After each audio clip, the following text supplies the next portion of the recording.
మహోన్నతుడును మహాగణుడైనటువంటి దేవునికి కృతజ్ఞతాస్తుతులు చెల్లిస్తూ ఉన్నాను. మరొక దినాన్ని ప్రభు అనుగ్రహించి కృపావాక్య ధ్యానంలోకి ముందుకు పోవటానికి ప్రభువారు కృప చూపించారు. అదే రీతిగా ఈ కృపావాక్య ధ్యానంలో పాలు పంపులు కలుగుతున్న ప్రతి బిడ్డ కూడా ప్రభు పేరట వందనాలు, ప్రభు పేరట శుభములు తెలియజేస్తున్నాను.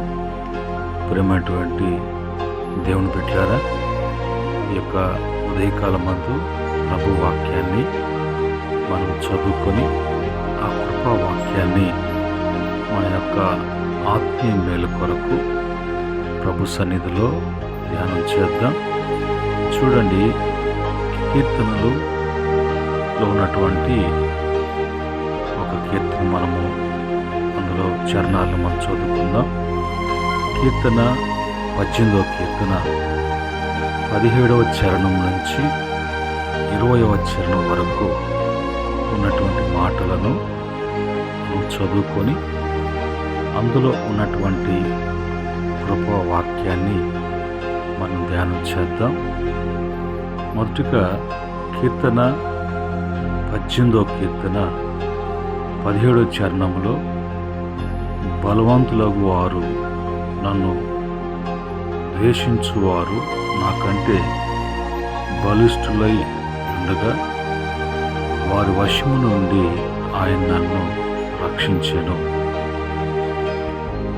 18వ చరణంలో, ఆపత్కాలమందు వారు నా మీదికి రాగా యెహోవా నన్ను ఆదుకొనెను. 19వ చరణంలో, నేను ఆయనకు ఇష్టను గనక ఆయన నన్ను తప్పించెను. 20వ చరణంలో, నా నీతిని బట్టి యెహోవా నాకు ప్రతిఫలం ఇచ్చెను, నా నిర్దోషత్వమును బట్టి నాకు ప్రతిఫలం ఇచ్చెను. ప్రార్థన చేసుకుందాం. కృపగల తండ్రి, దయగల తండ్రి, పరిశుద్ధుడా, మీకు స్తుతులు స్తోత్రములు చెల్లిస్తున్నాం. మమ్మలను మరొక కృపావాక్య ధ్యానములోకి నడిపించారు. సమయంలో దాసు మరుగుపరిచి తండ్రి మీరు మాట్లాడండి, వివరించి మాట్లాడండి, ప్రతి విషయాన్ని తేటగా బయలుపరచమని యేసుక్రీస్తు నామములో అడిగి వేడుకుంటున్నాము తండ్రి, ఆమేన్. ప్రియమైన దేవుని బిడ్డలారా, మనం చదువుకున్నటువంటి ఈ యొక్క మాటలలో మొదటిగా అంటాడు, నన్ను రక్షించెను, నన్ను ఆదుకొనెను, నన్ను తప్పించెను, నాకు ప్రతిఫలమిచ్చాను అని ఈ యొక్క 4 చరణాలలో మనం చూసినప్పుడు దేవుడు మనకు ఏమై ఉన్నాడు అంటే ఆయన రక్షించేటువంటి దేవుడై ఉన్నాడు. ఆయన మనకి ఏమై ఉన్నాడు అంటే ఆయన మనలను ఆదుకునేటువంటి వాడుగా ఉన్నాడు. ఆయన మనలను తప్పించేటువంటి వాడుగా ఉన్నాడు. ఆయన మనకు ప్రతిఫలము ఇచ్చేటువంటి దేవుడిగా ఉన్నాడు అని ఈ యొక్క చదువుకున్నటువంటి మాటల్లో రాయబడ్డాయి. కనుక మన దేవుడు ఎంత గొప్పవాడో, ఎంత మంచి దేవుడో, ఎంత ప్రేమ కలిగినటువంటి దేవుడో, ఎంత బాధ్యత అనేది మన మీద ఉన్నదో అనేది మాటల ద్వారా మనకి అర్థం కావాలి. ఈరోజు మనము మరి ప్రతిఫలం ఇచ్చేటువంటి దేవుని గురించి, మనకు ప్రతిఫలం ఇచ్చేటువంటి మన దేవుని గురించి మనం కొన్ని విషయాలను బైబిల్ నుంచి చూద్దాం. మనము మరి ప్రతి దానికి కూడా ప్రభు మనకైన ఫలం ఇచ్చేటువంటి దేవుడిగా ఉన్నాడు, ప్రతిఫలము ఇచ్చేటువంటి దేవుడిగా ఉన్నాడు. కనుక ఈరోజు ప్రభు మనకు ప్రతిఫలం ఇస్తున్నప్పుడు, మనకు ఫలము అనుగ్రహిస్తున్నప్పుడు, మనల్ని ఫలింప చేస్తున్నప్పుడు మనలో ఆ ఫలములు కనిపించాలి. ఆ ఫలములు మన యొక్క జీవితములో, ఆత్మీయ జీవితములో అలాంటి ఫలభరితమైనటువంటి జీవితాలు మనం కలిగి ఉన్నామా అని ఈరోజు ఈ వాక్యం ద్వారా మనం చదువుతున్నప్పుడు మనకు అర్థం కావాలి. ఒకవేళ ఫలించకపోతే అవి మోడి బారినటువంటి పరిస్థితికి, ఎలాంటి ఫలము లేనప్పుడు నిర్జీవమైనటువంటి స్థితికి దిగజారే పరిస్థితి వస్తూ ఉంటుంది. కనుక ఈరోజు ఈ వాక్యాన్ని బట్టి, ఈ కృపా వాక్య ధ్యానములో మనం తెలుసుకోవాల్సిన విషయాలు ప్రభు మనం బయలుపరుస్తున్నప్పుడు మనం జాగ్రత్తగా విని మనం సరి చేసుకోవడానికి ప్రభు సన్నిధిలో సిద్ధపడతాం. మొదటగా దేవుని వాక్యము ద్వారా మనం తెలుసుకోవాల్సిన విషయము, దేవుడు మనకి తెలియచేసిన విషయాలు ఏంటంటే, మొదటిగా 62వ కీర్తన 12వ చరణంలో, ప్రభువా మనుషులందరికీ వారి వారి క్రియలు చూపుని నీవు ప్రతిఫలమిచ్చుచున్నావు, కాగా కృప చూపుటియు నీది అనే మాట రాయబడింది. ప్రభు భూమి మీద ఆయన కృప చూపించేటువంటి దేవుడై ఉన్నాడు.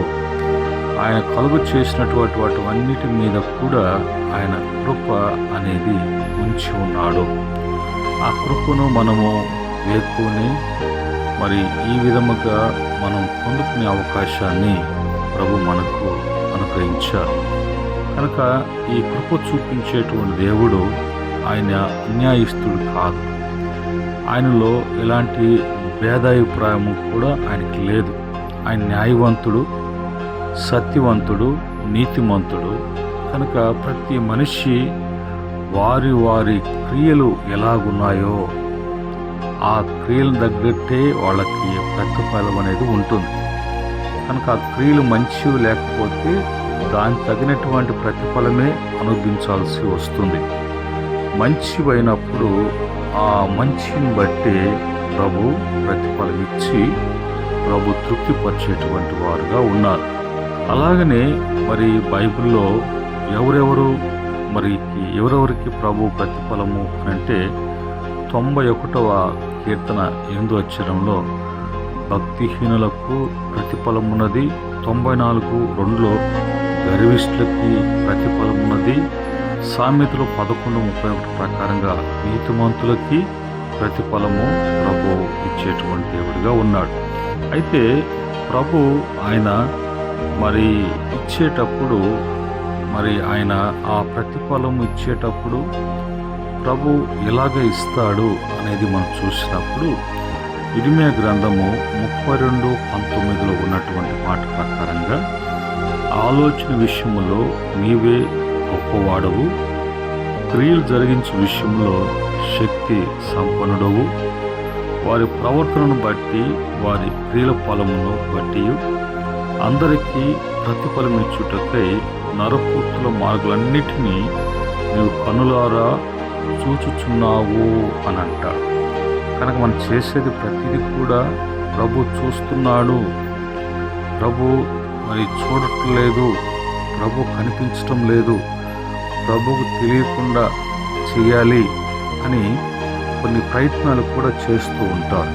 అందుకని యెషయా గ్రంథంలో 29లో వాడు కనిపించకుండా, చూడకుండా రహస్యముగా చేయాలనుకుంటారు, కానీ అదేది కూడా దాచపడదు దేవుని ఎదుట.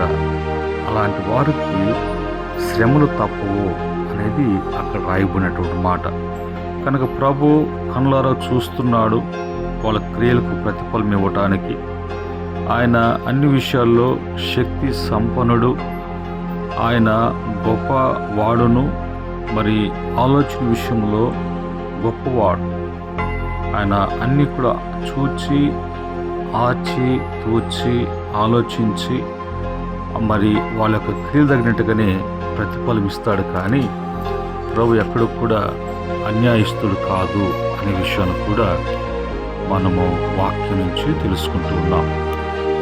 2వ దినవృత్తాంత గ్రంథాలు 6వ అధ్యాయము 31వ వచనములో చూసినప్పుడు, నీ మార్గములలో నడుచున్నట్లు వారి వారి హృదయములను ఎరుగున్న నీవు వారి సకల ప్రవర్తనకు తగినట్లుగా ప్రతిఫలమును దయచేయుగాక. నీవు ఒక్కడివే మానవుల హృదయము నెరిగిన వాడు కదా అని అంటాం. చూసారా, ఈరోజు అందరూ పై రూపాన్ని చూస్తారు, కానీ మనిషి అంతరంగంలో ఏమున్నది అనేది ఎవరు కూడా మరి చూడలేరు, గ్రహించలేరు. ఆయన ఒక్కడే నరుల యొక్క హృదయాన్ని ఎరిగినటువంటి దేవుడు. ఆయన మార్గముల్లో వారి యొక్క ప్రవర్తన ఎట్లాగున్నదో దాని తగినట్టుగానే ప్రతిఫలం ఇస్తాడు. కనుక ఎక్కడ కూడా మరి రాజీ పడటము అనేది, న్యాయం తప్పటము అనేది దేవుని ఎదుట మరి జరగనటువంటి విషయం. ఇందును బట్టి మనము మన యొక్క ప్రవర్తన విధానం ఎలాగున్నది, ఎలాగ ప్రవర్తిస్తున్నాం, మన క్రియలు ఎట్లా ఉన్నాయి, చూపులు ఎలాగున్నాయి, మన వినికిడి ఎలాగున్నది, మాట తీరు ఎలాగున్నది, మనం నడుచుకునే విధానం ఎట్లున్నది, మనము మరి ఇతరుల పట్ల మరి మనం జీవించేటువంటి దేవుని ఎదుట ఉండేటువంటి పద్ధతులు, వీటన్నిటిని బట్టి ప్రభు ప్రతిఫలం ఇస్తాడు. అయితే ప్రభు ఇచ్చేటువంటి ప్రతిఫలము ఎలాగా ఉంటుందో మరి బైబిల్ నుంచి మనం చూసినప్పుడు, బైబిల్లో మరి రాయబడి ఉందంటే, సామెతల గ్రంథము 22వ అధ్యాయం 4వ వచనంలో, యెహోవా యందు భయభక్తులు కలిగి ఉండట వినయమునకు ప్రతిఫలము, ఐశ్వర్యమును, ఘనతయు, జీవమును దాని వలన కలుగును. చూసారా, ఈరోజు మంచి ప్రవర్తన కలిగి జీవించేటువంటి వాడు, మంచి క్రియలు జరిగించేటువంటి వారు ఎవరు అంటే యెహోవా యందు భయభక్తులు కలిగినటువంటి వారు. అలాంటి వారు వినయము, విధేయత అనేది ఉంటుంది, కానీ వాళ్ళలో ఎలాంటి లోపాలు, లోటుపాట్లు, లొసుకులు ఏవి కూడా కనిపించవు. వాళ్ళు దేవుని ఎదుటనే యథార్థవంతులుగా జీవించేవాళ్ళుగా, ప్రవర్తించేవాళ్ళుగా, ఎప్పుడు కూడా దేవుని ఎదుట తమను తాము ఆయన వాక్యాన్ని బట్టి సరి చేసుకుంటూ ఉంటారు. కాబట్టి ఎలాంటి అపవిత్ర కావటానికి, అపవిత్రపరచుకోవటానికి, క్షణకమైనటువంటి లోక ఆకర్షణలకు ఆకర్షించబడి వాటి వెనుక పరుతీక వాళ్ళు భక్తి కలిగినటువంటి జీవితం జీవిస్తారు. కాబట్టి అలాంటి వారి యొక్క వినయమునకు ప్రతిఫలము ఐశ్వర్యమును, ఘనతయు, జీవమును దాని వలన వాళ్ళకి కలుగుతుంది. కనుక మానవుడు ఐశ్వర్యం కొరకు లోకంలో మనం చూస్తూ ఉంటాం, ఎన్ని రకములైనటువంటి పనులు చేస్తూ ఉంటాడు, ప్రవర్తిస్తూ ఉంటాడు. ఘనత కొరకు ఎంత సాధన చేస్తాడో, ఎంతగా లోకంలో చూపించుకోవటానికి, జీవించటానికి ఎన్ని జాగ్రత్తలు తీసుకుంటాడో, ఎన్ని భయాలు కలిగి ఉంటాడు. కానీ ఇవి నువ్వు దేవునిలో లేకుండా, దేవుని యొక్క భయం లేకుండా ఇవన్నీ చేస్తున్నావు. కాబట్టి అవి జీవించే విషయంలో భయము, పేరు ప్రఖ్యాతుల కొరకు పాకులాట, ధనము కొరకు మోసము, దగ, అన్యాయము, అక్రమాలు, అవన్నీ కూడా జీవితంలో పూర్తిగా నువ్వే కాకుండా ఆ వారే కాకుండా ఆ యొక్క వంశువులన్నీ కూడా కొలాప్స్ అయిపోవడానికి దారితీస్తుంది. అయితే దేవుని యొక్క వాక్యములో చెప్పబడినటువంటి రీతిగా ఆ భక్తి, భయభక్తులు కలిగినటువంటి వారు ఎప్పుడు కూడా వినయము అంటే తగ్గించుకొని ఎంతో మరి సాత్వికముతో, మృదుత్వముతో వాళ్ళు మెలుగుతూ ఉంటారు. కాబట్టి వారికి దేవుడు అడక్కముందే, చెప్పకముందే, ఆ అవసరతల కొరకు వాళ్ళు కలత చెందక ముందే ఆ ఐశ్వర్యము వాళ్ళకి చేరుతుంది, ఆ ఘనత వస్తుంది, ఆ జీవితము, ఆ జీవము కలిగినటువంటి వారుగా ఉంటారు. ఇది ప్రభు ఇచ్చేటువంటి ప్రతిఫలం క్రియలను తగినట్టుగా. అలాగనే మరి ఇంకొక సందర్భంలో రోమా పత్రిక 2వ అధ్యాయము 6-7 వచనాలలో ఆయన ప్రతి వానికి వాని క్రియలు చొప్పున ప్రతిఫలమిచ్చును, సత్క్రియలు ఓపికగా చేయొచ్చు, మహిమను, ఘనతను, అక్షయతను ఎదుగు వారికి నిత్య జీవము ఇచ్చును. ఒకడు లోకమంతా సంపాదించుకొని తన ప్రాణాన్ని పోగొట్టుకున్న దాని వలన ఆ ప్రాణం పోగొట్టుకున్న తర్వాత వాడు ఎక్కడికి వెళ్తాడు, ఏమైపోతాడో అనేది తెలియక జీవిస్తూ మరి ఆ విధంగా చేస్తూ ఉంటారు.